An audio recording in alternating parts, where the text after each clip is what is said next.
মহাজন সাহেব, যার পরিবারে ভালো না সে ভালো থাকে কেমনে? এই সবার ডাক দাও।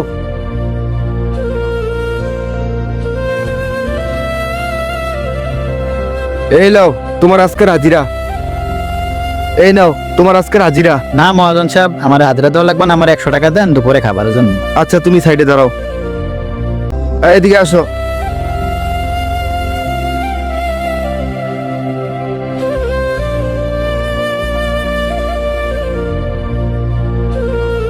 এই তোমরা কে কই আসো?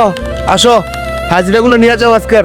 এই নাও তোমার আজকের হাজিরা, যাও। এই তুমি এদিকে আসো, এই নাও তোমার পুরো হাজিরা। সাহেব আমারে কালকের মতোই 100 টাকা দিয়ে দেন। আরে ভাই তুমি শোনো, তোমার পুরো টাকা তুমি নিয়ে যাও, ঠিক আছে? পরে আমার হিসাবে পেছ লাগবো। মহাজন সাহেব পেস লাগবে না, আমি পরে আপনার থেকে হিসাব করে নিয়ে যাবো। এই শোনো, আমি ওরে টাকা দিই, ও টাকা নেয় না, ওর কি কোনো সমস্যা? না মহাজন সাহেব। আচ্ছা ঠিক আছে, কাজ করো। এই আরিফুল, মহাজন সাহেব। এদিকে আসো। আচ্ছা, আমি যে মুন্নারে প্রত্যেকদিন টাকা দিই, ও টাকা নেয় না, বা ওর পরিবারের সম্পর্কে তুমি কি কিছু জানো? না হ্যাঁ, তো কাজ ছাড়া আমাদের সাথে কিছু বলে না। আচ্ছা ঠিক আছে, যাও। এই ধরো। না মহাজন সাহেব, আমারে প্রতিদিনের মতন 100 টাকা দিলে হইব। আরে ভাই তুমি তো বুঝতেছো না, তোমার এই টাকার দায়ভার তো আমি নিতে পারবো না। কারণ তুমি শোনো, আমি যদি মারা যাই তাহলে এই তোমার টাকার দায়ভার কে নিবে? তুমি আমারে বলো। না মহাজন সাহেব, আপনি মরে গেলে আমার কোনো দায় দাবি নাই, তাও আমার টাকাগুলো আপনার কাছে থাক। দৌড় মিয়া, তুমি কি কো এগুলা? তোমার টাকা আমি কেন রাখবো?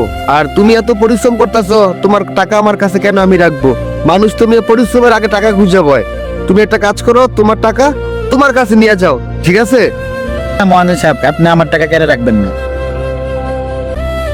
আচ্ছা শোনো, বাইরে মনে হয় বৃষ্টি হইব, বৃষ্টি ফোড়া পড়তেছে, ভেতরে আসো, তোমার সাথে আমার কথা আছে। আচ্ছা তুমি আমার একটা কথা কও তো, তুমি টাকা নিতে চাও না কেন? কি সমস্যা তোমার? আমারে খুইলা কও তো একবার, আমি শুনি। না না মহাজন সাহেব, বাট বেশি টাকা নিলে তো জ্ঞান খারাপ হয়ে যায়। আসলে তুমি এত না পেছাইয়া আমার একটু কও তো, তোমার সমস্যাটা কি? আমি একটু শুনি তোমার সমস্যাটা। মহাজন সাহেব, যার পরিবারে ভালো না সে ভালো থাকে কেমনে? মহাজন সাহেব, আমি ছোটকালতে দেখে আসছি আমার বাবা নেশা করে আমার মারে মারতো। সে দুঃখ কষ্ট সহ্য না করতে পারে আমার মায়ে মরে গেছে।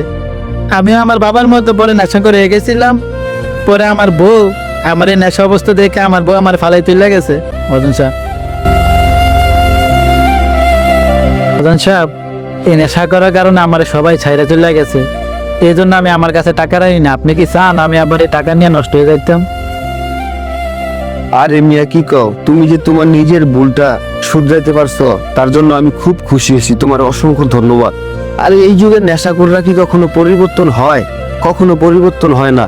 তুমি যে নিজের সব ভুল বুঝা নিজের শুধরাই ফেলছো, নিজের পরিবর্তন করছো, মহান আল্লাহর কাছে তুমি শুকরিয়া আদায় করো। তুমি অনেক ভালো একটা ছেলে, তুমি অনেক ভালো একটা ছেলে। তোমার যখন যা প্রয়োজন হইব তুমি আমারে বললো, আমি তোমার পাশে সব সময় আছি, ঠিক আছে?